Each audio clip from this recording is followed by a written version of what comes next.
Welcome to Design It with Tammie Gibbs. I'm Tammie, and today I am going to be talking about Artistly version 5, and one of their new features is a bulk actions feature. This is going to be fantastic when they get all the kinks worked out. They've been working on it for about a week, and I'm going to test it fresh with you.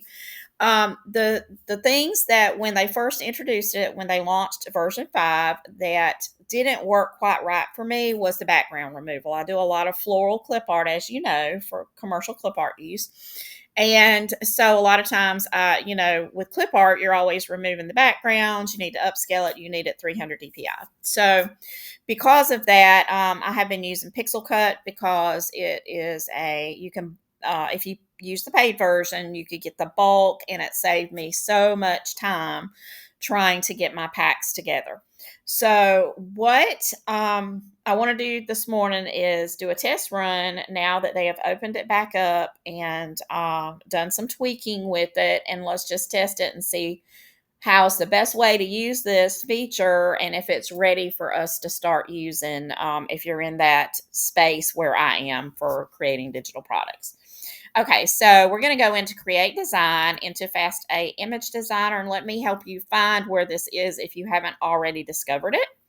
It's right here, AI Bulk Actions. Now, this is going to look a little bit different than some of the other programs that you do this with, but it is pretty cool.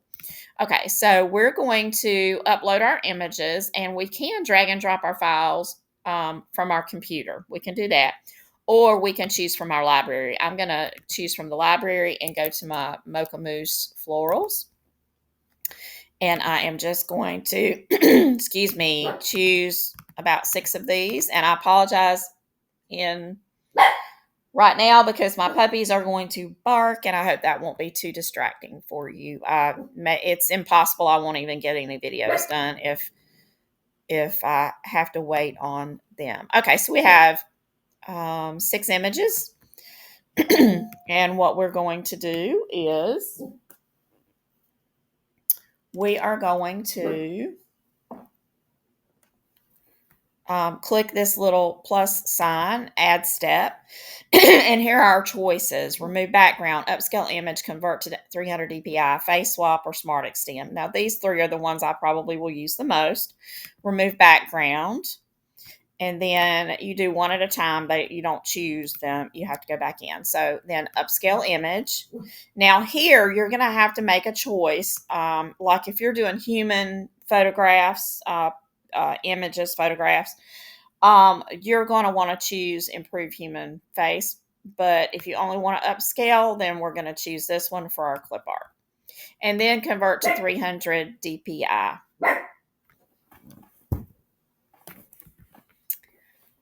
Okay, so the next step is build action, and then we can just name it. We're going to just do floral clip art here. You have to name it every time. I would love for them to allow you to use these in a way that you could, excuse me.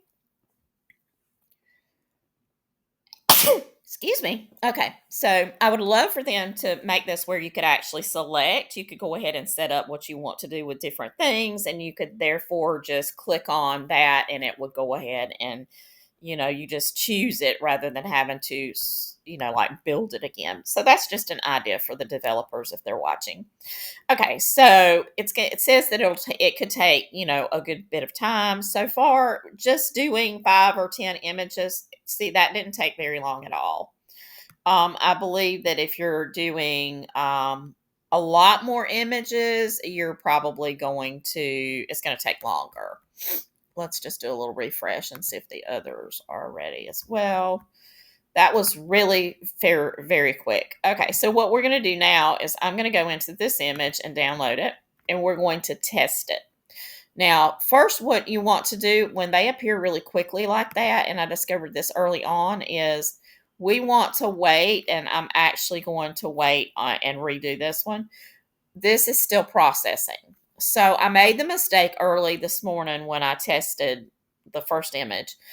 I went ahead and downloaded it, and then I went into my photo program where I can check the DPI and check to see how it looks against the black, to see how it did with the background removal. And I didn't notice that it said it was still processing. So it didn't come up with the correct DPI. It was, I could see that it had done the background removal. That part was finished. But the other action for creating the 300 DPI, see, it says bulk action progress. And, even though it's showing these here, until this says private in green, then I don't believe that they are completely finished. So let's just see. See, private. So now we can go in and we can download this one. Okay.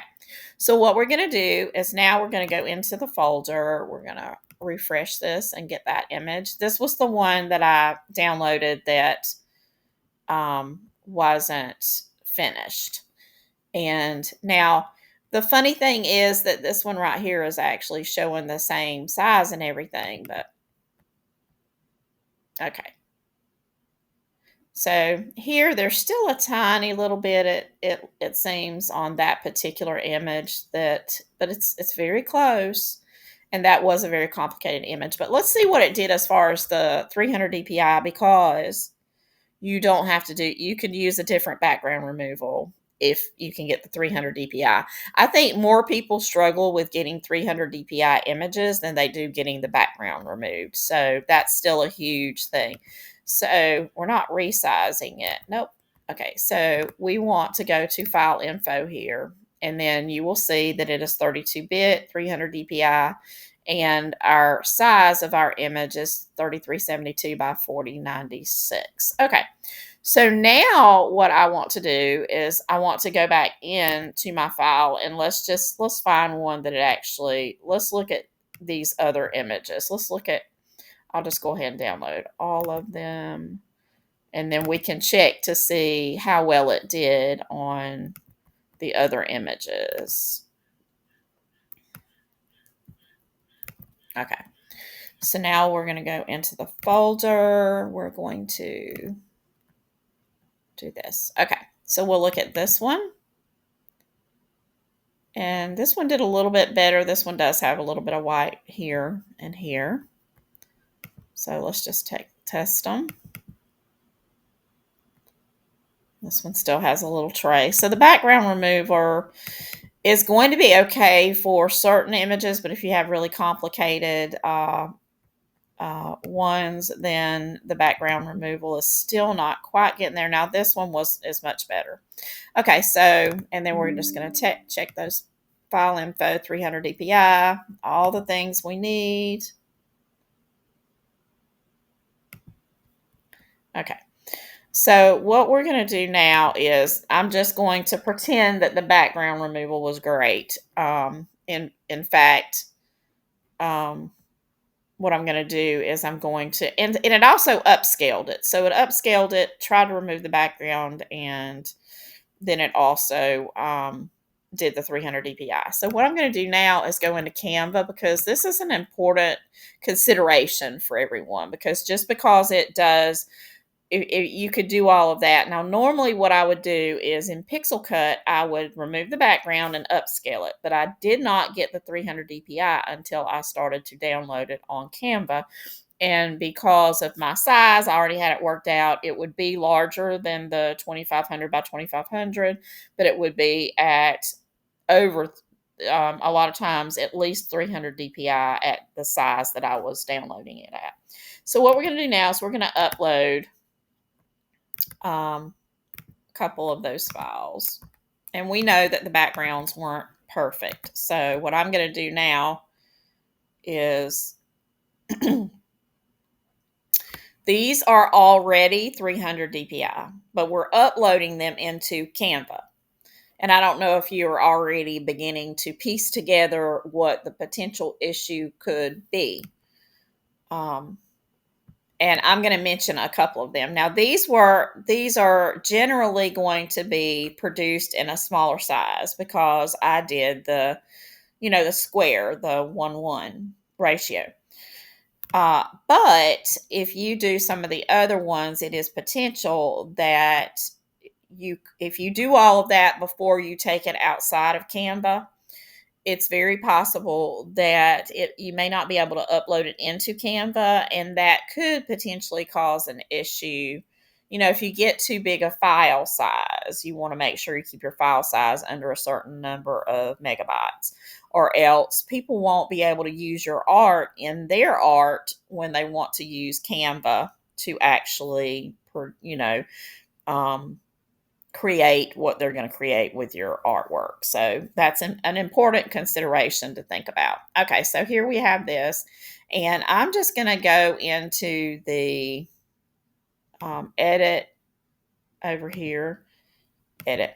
Okay, and then we're going to look at the, well, it's going to do the background removal. So let's just see what this did. So see, this actually removed anything that was left on there. So, okay, but we have this image now, and so it has already been upscaled, which typically would be the case with Pixel Cut. I would upload images that had already had the background removed and that already were upscaled.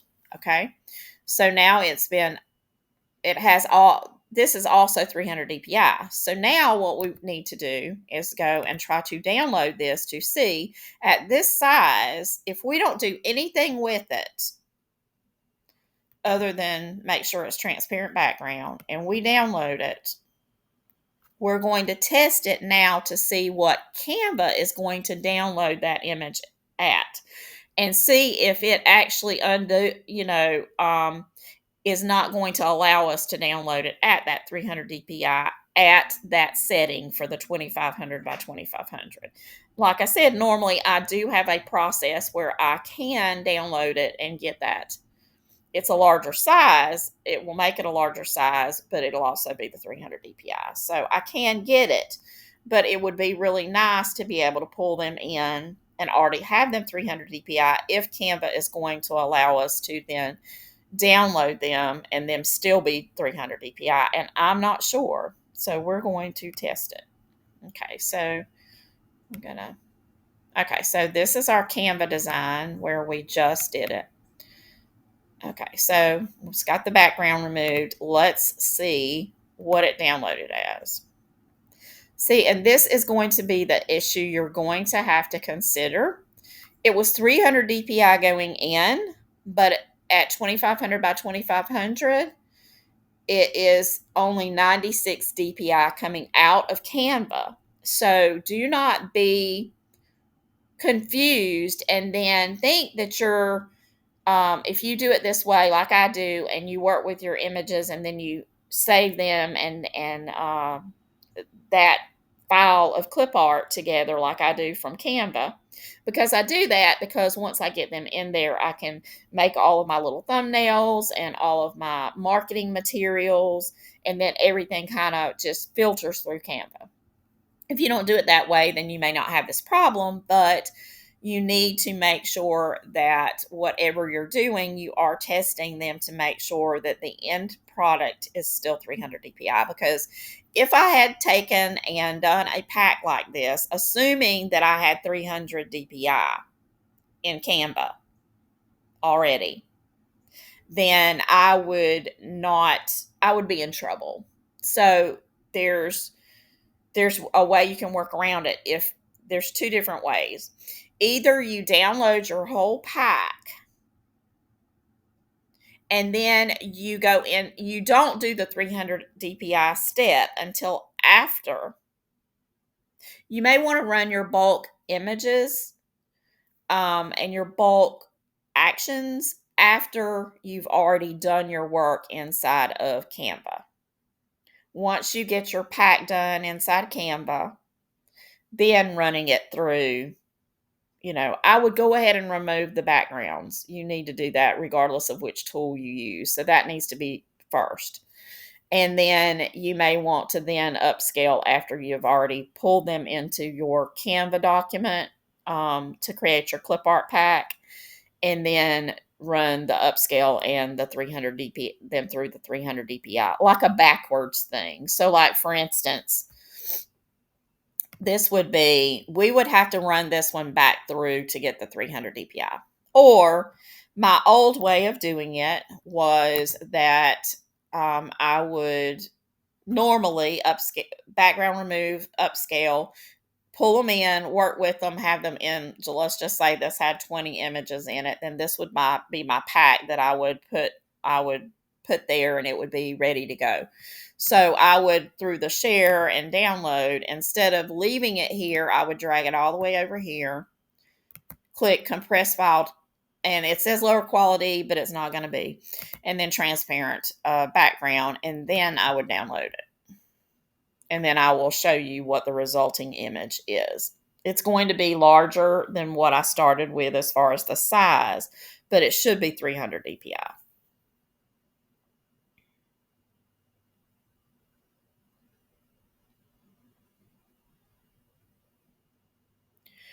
So then it becomes your choice as to how you can still get your 300 dpi. It's just how you want to go about getting it and what's going to be the best option there. Okay. So what we're going to do is I'm just going to open this file up. Okay. And let's just check the file info. And as you see, the image got bigger. It's 9813 by 7813, which to me, I have no problem doing that size for my clip art for people to use to get the 300 dpi. But the difference here is if you use Artistly, you're going to get a higher quality because this is only an 8-bit and the other was 32-bit. So I think the quality will probably, for the upscale and for the 300 dpi, is set to be a little bit higher quality than what you can actually get through Canva doing it that technique way that I did. So what do I recommend you do? I will probably adapt and start doing it backwards. Going ahead and doing my background removal, and I'll probably still do that in Pixel Cut until that they get that particular feature sorted out where it's giving me the same quality as Pixel Cut. Then I will probably do all of my work. I'll pull it in, I'll work with it, get all of my stuff done. Then the pack that I normally would upload to Dropbox for the buyers to have the link to, I will probably take that pack and go back into Artistly and then do like a final upscale and a final 300 dpi, and let it do the bulk on those. And then the result that I get from there, that will be my final product that I will then upload to Dropbox, because I do see where I can probably get a better 32-bit image, and the upscale will probably be better than the quality the quality has been fine, even at the 8-bit 300 dpi. It's been fine. I've never had anybody complain about the quality of any of my clip art in over a year, like a year and a half.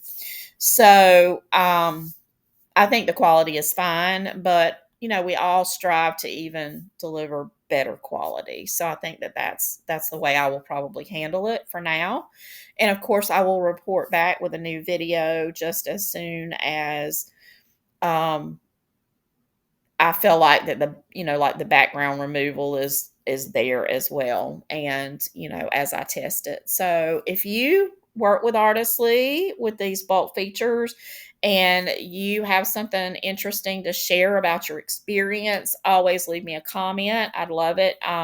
Be sure and check out all the AI artist playbooks. Lots of crazy things going on with Etsy and their creativity standards that have just come out. I'm going to have a video on that too soon. So be sure and check, and see if I've got that video out for you yet. And we're going to be deep diving into that and what it means as well. But the AI artist playbooks are definitely something you need in your arsenal now. And I'm up to 5 of the AI artist playbooks. There is the AI artist playbook, Mastering AI Art, Clip Art, and Design. And then that's volume 1. Volume 2 is the AI artist playbook, Mastering AI Clipart and Design. And then there's book 3, which is one on color. And, it has all different ways to get different variations of color. It has different combinations that work well together. Just anything you can think of about utilizing color in AI art. And then I have just released the Junk Journal edition, which is volume 4. And then, of course, in my digital product playbooks, I have volume 1, which is on visibility and traffic and creating all that organic energy to help you get seen and sold. So lots of things, and I'm happy to report that as of yesterday, and of course I don't know when you're watching this, but yesterday for me, um, the Junk Journal edition made the bestseller um, on Etsy, and at yesterday, all 3 of the books, volume 1, 2, and 4, were all on the bestseller list. So, I mean, for Etsy, they were all bestsellers yesterday, all at the same time, which is so super cool. And it's all because of you and because of your desire to enhance and elevate your own prompting and your own digital art. And I just think that's the most wonderful thing, because that is how you truly express yourself, is to learn how to prompt, and just having a small part in your learning journey. And making better art for me is just so amazing, and I appreciate you letting me be a part of it and help you learn. So anyway, check those out. Check my store out for clip art and all the other goodies, and be sure and subscribe to the channel if you haven't. And if you have not joined my group, please do. It is a way that we can correspond a little easier. If you have direct questions, it's a lot easier, even, I mean, I do respond and comment to your comments, and I love them. Keep them coming, because it really helps YouTube realize that these are helpful videos and that sort of thing. And another really big milestone that has happened is, as of yesterday, the analytics showed that I had reached the 4,000 required watch hours for total for full monetization. About a week or so ago, I did make it into the program. They accepted me into the program, but at the first level. And then full monetization, where the AdSense kicks in and all that stuff. That I've reached that goal and that requirement. It takes the YouTube partner program about sometimes as much as a week to catch up with the statistic, or the all of the numbers, so that it rolls you over into that. So not there yet, because it hasn't rolled over and shown that inside those stats and analytics. But it has been done, and that is all thanks to all of you watching the videos, and I appreciate it. Keep watching, and I will keep making things that I think will help you to elevate your own businesses and your own art. So until next time, well, thank you for watching, and until next time, happy creating.